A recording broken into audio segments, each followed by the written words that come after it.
It will be a double hundred for Devon Conway. His mind will flow back to over 4 years ago on Test match debut when he got a double hundred. And welcome back everyone, and we're going to talk about the third test, and New Zealand and West Indies lock horns to play the third test, as the first two tests completed in 8 days, because the second test match was completed in 3 days, and the first test match was really a cliffhanger for West Indies because they won the fourth innings, not won comprehensively, they won by not to lose the test match. They went for a draw, and it making sure that they did it very professionally itself. So before I'm going to speak about the third test, yes, New Zealand leading the series 1-0 and 1 match to go. If anyone didn't watch the test match or didn't watch the scorecard yet due to a lot of workloads or any other commitments to deal with, this is the video that everyone needs to watch off. And New Zealand batted first and scoring 575 for 8. Okay, 575 for 8. Highest team total in the series so far, and thanks to the openers, because the openers laid the foundation very nicely, and thanks to Tom Latham, the captain, scoring his second 100 in the series so far, 137 runs. He scored 145 in the first test, but this time scoring 137 in the third test as well.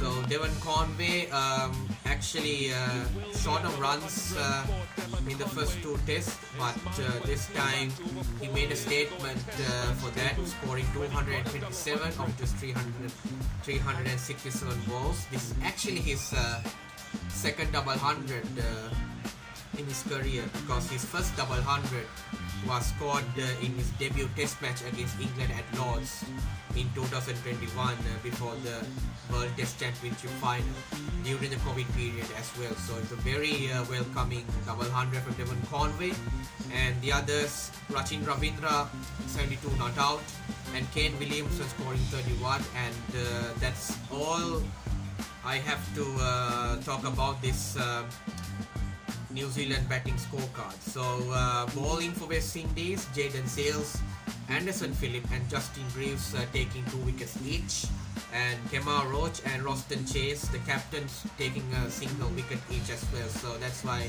8 wickets have fallen, and that's the end of the New Zealand's first innings in the third test match. And West Indies started pretty positively, because at the end of the second day they were not losing a wicket for 110 runs. So they were 110 without loss overnight after the second day. And when they continued up until then, John Campbell scoring 45 runs and Brandon King 63 runs. So a very steady opening partnership between these two, and it took 111 runs, so 1 run more, adding to the overnight score at the end of the second day. And Kevin Imla coming at number 3, scoring he came at number 4. The number 3 was Kevin Hodge, scoring a magnificent 100, this time 123 of just 275 balls. And one interesting point before scoring that 100, Kevin Hodge took a really nasty blow. What happened to Ben Stokes in the second test in the Ashes. So I think I actually watched this clip in the Instagram, and somehow it's a bit funny, but the staff mic says otherwise, because if anyone had a chance to watch that clip from Instagram or TikTok or even YouTube, just check it out. But it can be nasty, but it's not funny at times, but somehow he scored 100 and made West Indies to save the follow on. But in terms of drama, he survived and make sure that 100 would be proud for himself and for the West Indies as well. After the top three batted superbly, only Alec Athene scoring 45 and Justin Greaves scoring 43. And yes, I spoke about Tevin Imla coming at number 3 before. It was a mistaken. He came at number 4 scoring 27 runs. And West Indies finished only 420 runs, 155 runs behind. And the bowling figures, Jacob Duffy taking 4 wickets. Remember, he took 5 wickets in 2 separate test matches. Michael Ray, the last game debutant, taking 2 wickets. And 2 surprising names in this bowling scorecard. Ajaz Patel, because Ajaz Patel usually don't get a test match in New Zealand because as a spinner he usually plays in the subcontinent. If everyone remember, he took a 10th in an innings against India in 2021. I mean, he's the 3rd bowler in the history to take 10 wickets in an innings, not the test match, 10 wickets in an innings in the history of test cricket, behind Anil Kumble when he took 10 wickets against Pakistan in 1999, and also Jim Laker, that was back in 1956 in the Ashes. So Ajaz Patel was the 3rd player, and surprisingly he took 3 wickets in New Zealand conditions. So well done to Ajaz Patel. And Daryl Mitchell taking a wicket as well. Usually we don't see Daryl Mitchell taking wickets as a medium pacer, but he took the wicket of Justin Greaves. Yes, the double century in the first test match. Daryl Mitchell got his wicket, LBW for 43. I think it was from a review maybe, because I didn't watch the entire highlights maybe, usually, but because of the workload I had to deal with. But fortunately, Daryl Mitchell getting a wicket, that was a nice thing for him. And New Zealand with the 155 run lead.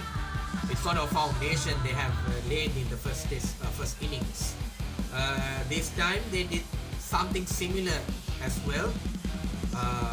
Not a massive opening partnership, because why I say the massive opening partnership, because Tom Latham and Devon Conway put 334 for the first wicket in the first innings, and this time they put 192 runs in the second innings in the opening stanza. And Tom Latham scoring another 100, this time 101 of those 130 balls, third 100 in the series for him. Very good form. And Devon Conway racking up another 100, this time exactly 100 runs off just 139 balls. And both of them dismissed by the left arm spin of Kevin Hodge. Yes, another centurion in that test match.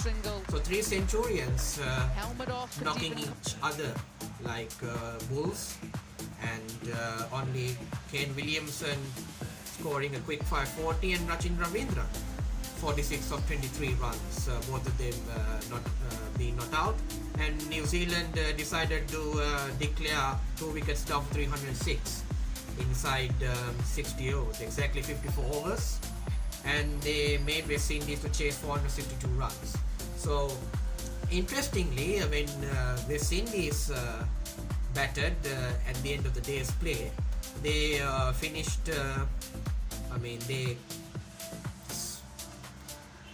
the day 43 runs without losing a wicket. Surprisingly, Brandon King scoring 37 runs, and John Campbell just scoring 2.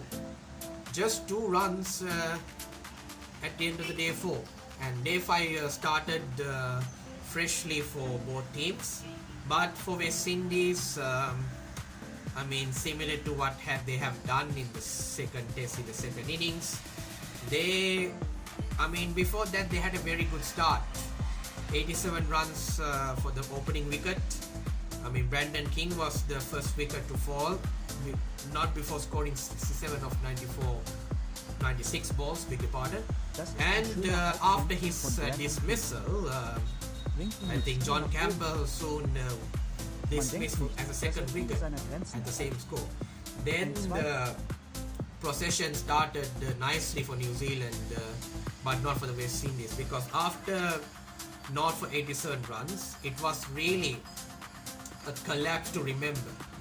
And 51 runs, losing 10 wickets on a final day, and it doesn't taste nice for them, because I said before, the collapse started in the second test when West Indies were 176 for 4 and they were all up for 205, so 29 runs for 6 wickets in the second test first innings, and 128 all out in the entire West Indies innings.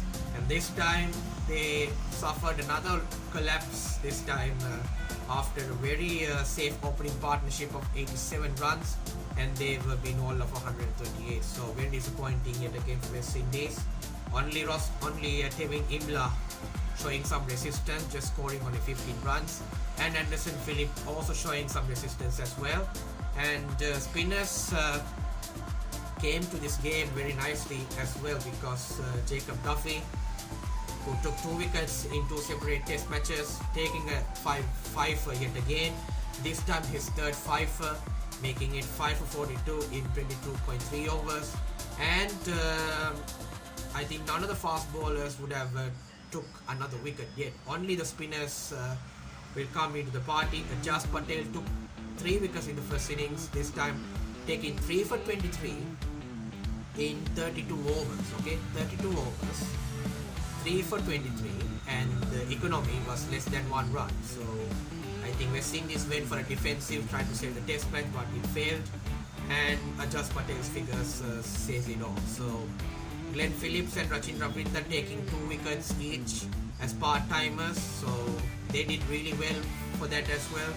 But unfortunately, West Indies 323 run defeat make it a really massive haul for themselves, because if you talk about the World Test Championship, New Zealand after the third test match, they were into the second place, and West Indies rock bottom. I mean, haven't won a game yet in 8 games, and drawn only 1. That was the first test match against the same opposition in Christchurch. Actually, there were like a lot of records to talk about, right? Because I said before that there were records to speak about, and really, I mean, for a New Zealand fan, would have nicely would have been really proud to take everything what they have done, because seeing the both openers scoring runs in a very healthy manner, and also like to make it really interesting, because they know their captain is in a very good form, 300s in all 3 games. I mean, he didn't score 100 in the second test, but including 200s in the third test. So that's why I'm going to talk about the records in this test match. Tom Latham and Devon Conway, both of them became the first opening pair in the first class history to make hundreds in both innings of a match. And this is actually the 4th instance of a pair of batters from a team getting hundreds in each innings of a test. I mean, became the first opening pair in the first class history to make hundreds in both innings of a match. That was really interesting first class record for both Latham and Conway. And 515. I mean, the 515 came with 323 and 192.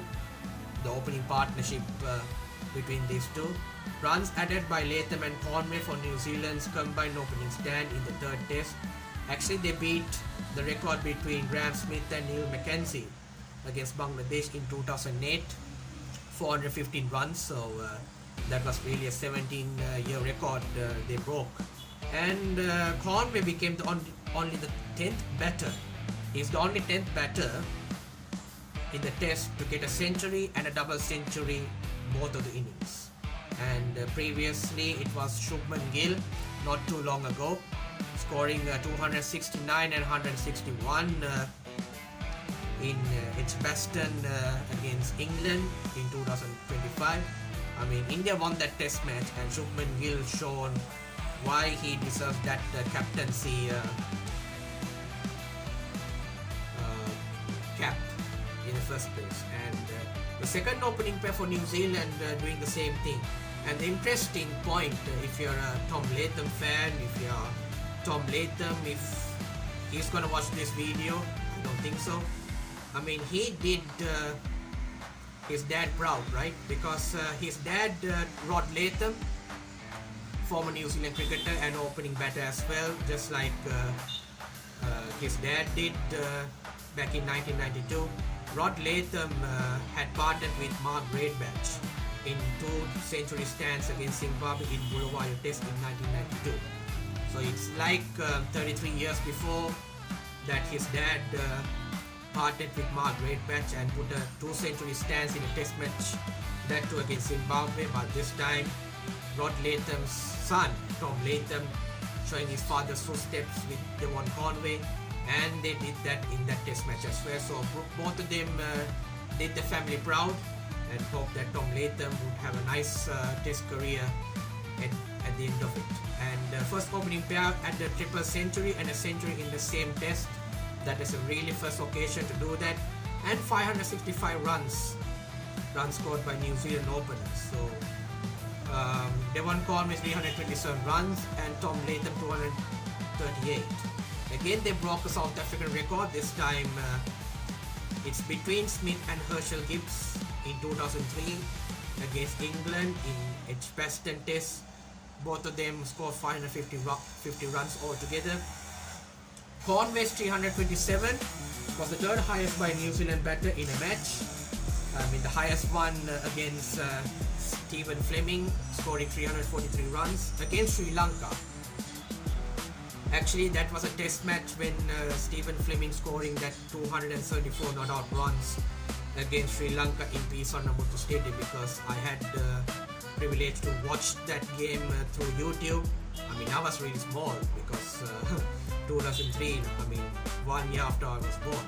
So I actually watched the highlights. It was a very matured innings from the New Zealand captain at that time, and took the Sri Lankan bowlers to questioning as well. So, I mean, Conway actually he's the third highest, and 881 runs scored for by the New Zealand team. Actually, the highest aggregate score for New Zealand, beating 874 runs. I mean, that was more than around 35 years back against India in Auckland, Eden Park, right? There's no other ground in Auckland. It was only Eden Park. 881 runs. Actually, that was the same test match when Ian Smith, the commentator, coming at number 9 and scoring 173 runs. I mean, actually the highest individual score as a number 9 batter. And apart from both of them, Jacob Duffy, yes, actually he's the man of the series, taking 23 wickets. Actually, it's a New Zealand record because he overtook Trent Bowe's 20 wickets against the same opposition. I mean, back in 2013 and 14, and Jacob Duffy took 3 wickets more in that test series, and 81 wickets, surpassing Sir Richard Hadley's record. So it was exactly 40-year record, because Richard Hadley took 79 wickets in 1985, and Jacob Duffy taking 81 wickets in 2025. So he actually broke 2 records in that series as well. So congratulations for New Zealand team to winning the series and snatching records here and there. And I hope that this video would be nice for everyone, especially if you are from New Zealand, and hope that everyone having a nice time as well. So see you then and have a nice day.